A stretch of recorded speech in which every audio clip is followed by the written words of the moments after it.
Sir को Khan sir बनाने में सबसे बड़ा योगदान किनका है? उनके दोस्तों का? क्योंकि हमने कभी सुना है आपको कहते हुए कि बहुत साथ दिया जब गरीबी के दिन, स्ट्रगल के दिन रहे होंगे।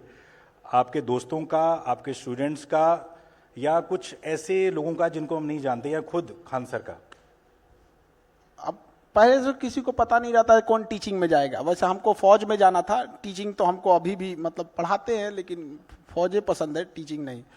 तो हमको ना जब स्टार्टिंग करना था तो 3 दोस्त थे मेरे, सोनू, पवन और हेमंत। इन लोगों ने बहुत हेल्प किया और कोचिंग के लाइफ में लेके आया हमको हेमंत, खींच के ले गया, चलना भाई पढ़ो तो तनी मनी। तो वो बेगूसराय वाला एरिया आ जाता है ना थोड़ा उस टाइप का। फिर वहां से आदमी पढ़ाना चालू किया। अब पढ़ाते पढ़ाते कब आदमी इधर ही रह गया समझ में नहीं आया। तो किसी को भी ये नहीं पता चलता है कि कौन क्या करेगा। हमको लगता है आज यहाँ जितने लोग बैठे हैं जिस भी फील्ड में है, आपको कोई स्टार्टिंग में उसको नहीं पता था कि हमको ये करना होगा। जिंदगी का उसूल है, चाहेंगे कुछ होगा कुछ और मिलेगा कुछ। तो सब कुछ चाह लेने से जिंदगी हो जाती तो दुनिया जन्नत बन जाती। अच्छा, आजकल जो सबसे ज़्यादा सवाल उठता है कि जो मौजूदा शिक्षा प्रणाली है, क्या आपको लगता है उसमें बदलाव होना चाहिए? क्योंकि दुनिया बहुत आगे बढ़ रही है, कोडिंग की तरफ बढ़ रही है, हमारे यहाँ भी होता है, लेकिन उस लेवल पर अभी आपको लगता है क्या क्या चेंज होना चाहिए? क्या सोचते हैं खान सर? एजुकेशन सिस्टम में बस एक एजुकेशन और सिस्टम की कमी है। एजुकेशन, एक बात बताइए, हमको ये नहीं समझ में आता है, हम लोग बच्चों के सामने एक बड़ा अच्छा सा भाषण दे देते हैं कि शिक्षा का उद्देश्य होता है एक अच्छा इंसान बनना। वो माँ बाप बना देते हैं अच्छा इंसान, वो अच्छे माँ बाप रहेंगे, अच्छा परिवार रहेगा, सराउंडिंग ठीक रहेगी, हो जाएगा वहां पे। क्या उसको भाषण दे रहे हैं? उससे जिंदगी का एक बहुमूल्य समय खींच लिए, आप उसको इंडिपेंडेंट नहीं बना पाए। एक 4 साल अभी के टाइम पे ग्रेजुएशन, 2 साल पीजी, वो इस ग्रेजुएशन और पीजी के दम पर कुछ ही ऐसे ग्रेजुएट डिग्री हैं जैसे बीटेक हो गया, एमबीबीएस हो गया, आप इक्विवेलेंट करते हैं कॉलेज ग्रेजुएशन वाले से। उस 6 साल का टाइम उससे लेते हैं। उस 6 साल के बीच में वो जब कंप्लीट करके आता है तो वो समाज में कुछ नहीं कर पाता है, वो फ्रस्ट्रेशन होने लगता है। उस 6 साल के बीच में उसे कितना हम स्किल्ड सिखा सकते थे। हर साल अगर 2 स्किल्ड भी सिखाते, 6 महीना बहुत होता है स्किल्ड के लिए, 6 अगर स्किल्ड सिखाते, आज हम लोग किसको, चाइना को ओवरटेक कर रहे होते। आज हमारे पास स्किल्ड की इतनी कमी है जिसका कोई हद नहीं। गांव में आप किसी से कह दीजिए एक टोस्ट बना दो, ब्रेड बना दो, नहीं बना पाते। उसमें क्या चीज रखा है, वो मशीन की खेल है, फर्मेंटेशन है, मशीन बना के दो। गांव में आज कोई ब्रेड खाने जाएगा तो उसको कहेगा फोटानी भइले तो तरह, मतलब इस लेवल का चीज है। तो हम लोग को स्किल जरूरी पड़ा। इंडिया एक ऐसा जगह है, एजुकेशन हम लोग का मेंटल लेवल को अपलिफ्ट करता है, लेकिन परिवार भी तो है, बूढ़े माँ बाप हैं, उनका इलाज भी कराना है, अपना पेट भी भरना है, सोशल रिस्पॉन्सिबिलिटी भी होती है। तो स्किल्ड हमें तुरंत पैसे दे सकता है, एजुकेशन उस चीज को अपलिफ्ट करने में हेल्प करता है। भाई पहले हम खड़े होंगे तब तो दौड़ेंगे, एजुकेशन है तो तुम दौड़ उसको यार, तू उतार देगा हाथ पैर उसका। तो ये चीज होना चाहिए। किस लेवल पे हमारे यहाँ गरीबी है? आज हम लोग ताज होटल में बैठ के ये डिसाइड कर रहे हैं कि सरकारी स्कूल में एजुकेशन कैसे अच्छा होगा। ये वैसा ही है जैसे फ्लाइट के बिजनेस क्लास में बैठ के आप डिसाइड कीजिए कि ट्रेन की जनरल डिब्बा कैसे ठीक होगा। कि आप सरकारी स्कूल से पढ़ के आए हैं, आप कई बार कहते हैं वहां जाके ये देखना पड़ता है कि भैया ऊपर से कुछ ना गिर जाए। बिहार सरकारी स्कूल में गेट बंद हो या ना हो, हम लोग की एंट्री हो जाती है, एग्जिट हो जाते हैं, 50 रास्ते खुले होते हैं, किधर से कूद के भागना है हम लोग को पता होता है। या मेरा छोटा सा फूट गया यहाँ पे ना, हम लोग स्कूल में पढ़ते थे तो ऊपर से एक टूट के गिर गया था।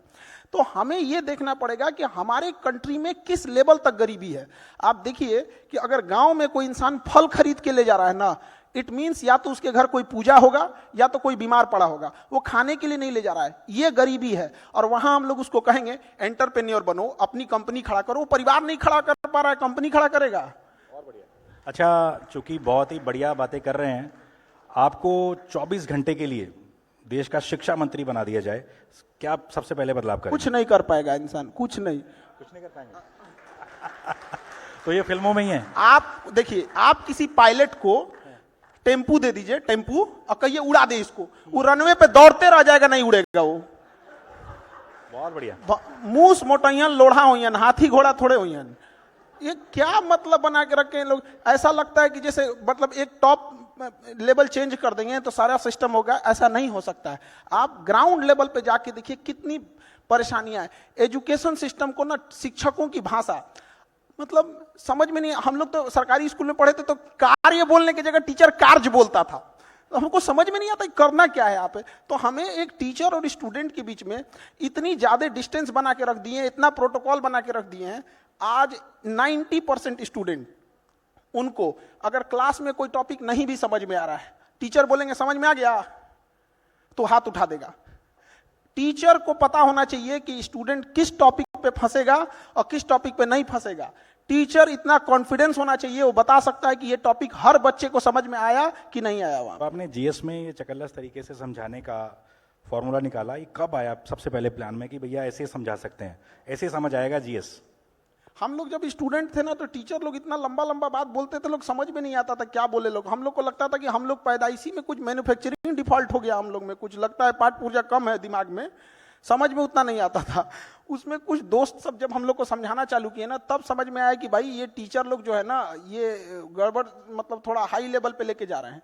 तो हमको लगा कि नहीं, एक टीचर से ज्यादा उसका एक दोस्त बन के पढ़ाइए, फिर देखिए वो अपनी हर एक कमजोरियों को बताएगा वहां, और वो रिस्पेक्ट करेगा।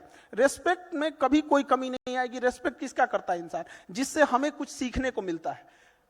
जैसे उसको लग जाएगा यार ये इंसान ने बहुत बेहतरीन ढंग से पढ़ा दिया, तुरंत वो रिस्पेक्ट में कोई कमी नहीं करेगा। अच्छा, एक चीज़ और भी है, कोविड के बाद जिस तरीके से आपकी पॉपुलैरिटी बढ़ी है, पहले तो आप एक आम शिक्षक रहे होंगे, लेकिन क्या आप अकेले बैठ के खान सर सोचते हैं कि भैया ठीक ठाक आ गए हैं, आगे क्या क्या करना है हमें अगले 10 सालों में? एज ए इंडिविजुअल क्या लगता है आपको? हमारा उद्देश्य यही था। एजुकेशन जब पढ़ाना हम चालू किए थे, तो मेरे जिस बैच का फीस आज से 10 साल पहले भी 200 रुपये था ना, आज भी 200 रुपये है। और अगर उसका 10,000 भी करें तो पढ़ेगा। लेकिन हम कहना क्या चाहते हैं कि देखिए, ईमानदारी का मतलब ये नहीं होता है कि आपको मौका नहीं मिल रहा है तो आप नहीं लूट पा रहे हैं। ईमानदारी का मतलब होता है कि आपके पास मौका है, फिर भी आप उसको साइड कर रहे हैं। तो हमारा उद्देश्य है कि एजुकेशन इतना आसान होना चाहिए ना, कि एक मजदूर को भी समझ में आ जाए, कि मजदूरी करके भी आए ना तो समझ में आ जाए। यहाँ पे ऐसा नहीं होना चाहिए कि हम तो देखते थे कि तुम कल का क्लास नहीं किए बाबू, आज समझ में नहीं आएगा। क्या चीज बता रहे? तो घर का ढलैया कर रहे हैं क्या, कि दूसरा तल्ला नहीं ढाले तो तीसरा नहीं ढलाएगा? ये कोई बात है? क्यों नहीं समझ में आ सकता है? हाँ, थोड़ा लिंकेज होगा, कुछ टॉपिक ऐसे होते हैं जो नहीं समझ में आता, तो बच्चों के दिमाग में ये भर दिया गया। तो एजुकेशन इतनी आसान होनी चाहिए, किसी को समझ में आए, इतनी सस्ती होनी चाहिए, कोई भी अफोर्ड कर सके, और जो भाषा शैली ये और रिजल्ट ओरिएंटेड होना चाहिए, कि हम जो पढ़ा रहे हैं वो आना चाहिए। अभी हाल ही में रिजल्ट ओरिएंटेड की बात बताते हैं। को बिहार में एक एग्जाम हुआ, बीपीएससी, वो बिहार का सबसे बड़ा एग्जाम होता है, स्टेट पीसीएस होता है। इसलिए आपने काफी प्रोटेस्ट भी किया है अभी तो प्रोटेस्ट चल ही रहा है, जब तक जीतेंगे नहीं तब तक प्रोटेस्ट चालू रहेगा। तो उसमें क्या हुआ, इतने क्वेश्चन आए कि इंक्वायरी बैठा दी गई हमारे ऊपर कि कहां से क्वेश्चन आ गया, जबकि वो क्वेश्चन हमने फ्री ऑफ कॉस्ट दिया था, 6 महीना पहले दे दिए थे। तो हम तो कभी कभी डर लगता है कि इतना भी क्वेश्चन ना आ जाए कि लोग हमारे ऊपर उंगली उठाने लग जाए। तो बस यही मेरा 3 उद्देश्य है, और एजुकेशन को एकदम सस्ता करना है। अब मेरे यहाँ जैसे बिहार है, वहां से हजारों की संख्या में बच्चे कोटा जाते थे, और कोटा में ना ऐसा हो गया था कि ये बच्चा आया है, लड़का या लड़की, कोई स्टूडेंट, निकाल, इससे पैसा निकालो, हॉस्टल, मेस, ये वो। हम लोगों ने क्या किया कि ना कुआं प्यासा के पास जाए, ना प्यासा कुएं के पास आए, जगह जगह कुआं